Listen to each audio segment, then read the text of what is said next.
I'm deeply honored to be here this morning representing His Holiness the Dalai Lama, the Central Tibet Administration, and the Office of Tibet. I'm particularly grateful to Leader Pelosi for taking time off her busy schedule to be with us this morning. Leader Pelosi has been one of our biggest, strongest, and oldest friend in the U.S. Congress. Can we all have a round of applause and gratitude to Leader Pelosi?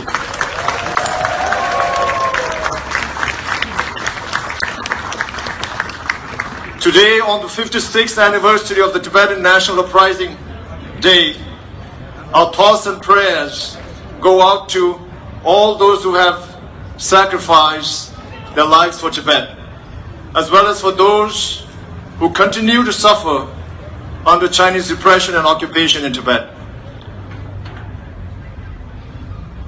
Just this past week, we witnessed another Tibetan, a woman from Amdo Ngaba province, commit self-immolation.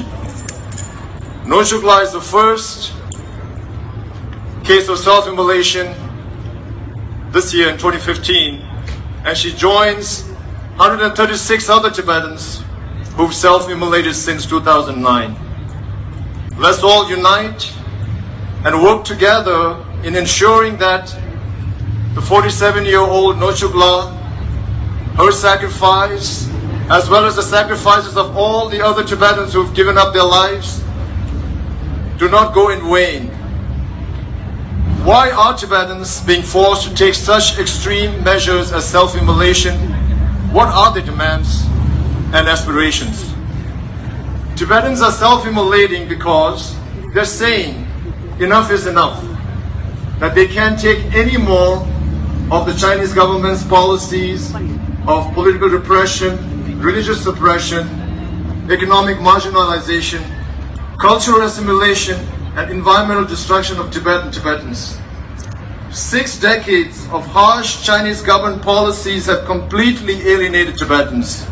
They long to see their beloved leader, His Holiness the Dalai Lama, return to Tibet and secure genuine autonomy and self-rule that would allow Tibetans the freedom and right to preserve their religion, culture, language, environment, and their community. However, the Chinese government simply does not get it. Rather than recognizing the futility of their policies, they are instead employing even more draconian policies and measures aimed at further crushing the Tibetan people. For instance, there is a deep and pervasive level of surveillance that now closely monitors the movement and activities of every Tibetan. This was also mentioned in the Sikyong's March 10 statement just read out earlier. New passports to Tibetans are either being denied, or those that do have documents, those are being revoked. Spies and informants are placed in every villages and towns. Monasteries and nunneries are tightly controlled. Artists, intellectuals, and officials with less than 100% loyalty to the state are being arrested.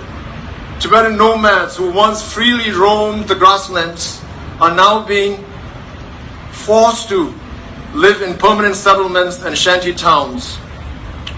Han Chinese are being encouraged to move to Tibet and Tibetan areas, and Tibetans are becoming a minority in their own homeland.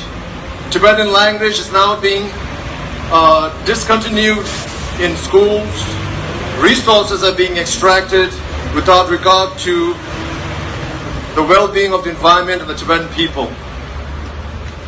The state is even interfering in the selection of high reincarnate monks with government officials, forcing their selection onto the people. Lastly, Beijing has not made any serious efforts to restart the dialogue process with the representative of His Holiness, the Dalai Lama, and the Tibetan leadership. The process has been stalled since January 2010. As grim as the situation inside Tibet is, Tibetans, however, are persevering. The Tibetan resilience and spirit continues to be really strong. We take sustenance from a 2,000 plus history of Buddhist civilization and heritage, Tibetans have weathered previous threats from China and other neighboring countries, and we will outlast and overcome the current communist Chinese regime as well. There will never be stability in Tibet and China as long as the Chinese leadership does not acknowledge and address the legitimate grievances of the Tibetan people, and as long as they persist with their current hardline policies towards Tibet. We are ready to end our struggle if a peaceful and mutually beneficial solution is reached. The Chinese government should know, however, that Tibetans have the strength, the will, and the resource to carry on a struggle for another 50 years or more if required. While the world is being swept in a flame of violent extremism by individuals and organizations that have resorted to violence as a means to further their goals, Tibetans under the leadership of His Holiness the Dalai Lama continue to pursue our cause peacefully, non-violently, and through dialogue. The Tibetan leadership and people will never waver and compromise on these core principles.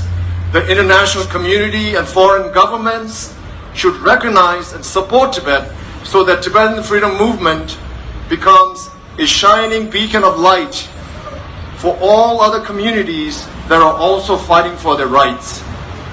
Yes to the Tibetan way, yes to the non-violent way, and a definite no to the ISIS and Boko Harams of this world. Tibet and Tibetans will prevail. Tibetans will prevail because we have truth on our side. We have something that no one else has. We have His Holiness the 14th Dalai Lama, who is Gandhi, Dr. Mandela, and Dr. King rolled into one. His Holiness is a force of morality, a prophet of peace, and a world leader who will guide the Tibetans and end their suffering.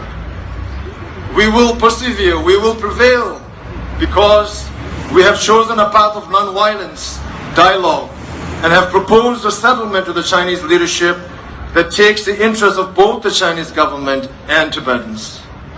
The middle way approach rejects the extremes of separation of Tibet from China and the current status quo, which, if unresolved, will lead to the complete assimilation of Tibetans and Tibet into China. By giving up separation for self-governance and genuine autonomy and control over key issues that really matter to Tibetans, His Holiness and the Tibetan leadership have adopted a far-sighted and pragmatic approach, which is the only viable approach to resolving the Tibet issue. Lastly, Tibet will prevail, Tibetans will prevail, because change will come to China. Though the current PRC government is close to becoming the longest ruling government in the history of the world, cracks are appearing. Chinks, we can see cracks appearing. The corruptive, corrosive, and the small circle of elite that dominates power in China, that whole system is coming under stress. So change will come, and eventually these stresses will boil over and undo the current system and regime. And lastly, I wanted to say that the Chinese government, they have a very unique opportunity, a limited opportunity in terms of time, to really engage with the Tibetan leadership, with His Holiness. Rather than attacking His Holiness, the Chinese should reach out to him. Rather than seeing His Holiness as part of a problem, they should see His Holiness as a solution. Rather than viewing the Tibet issue as an intractable problem,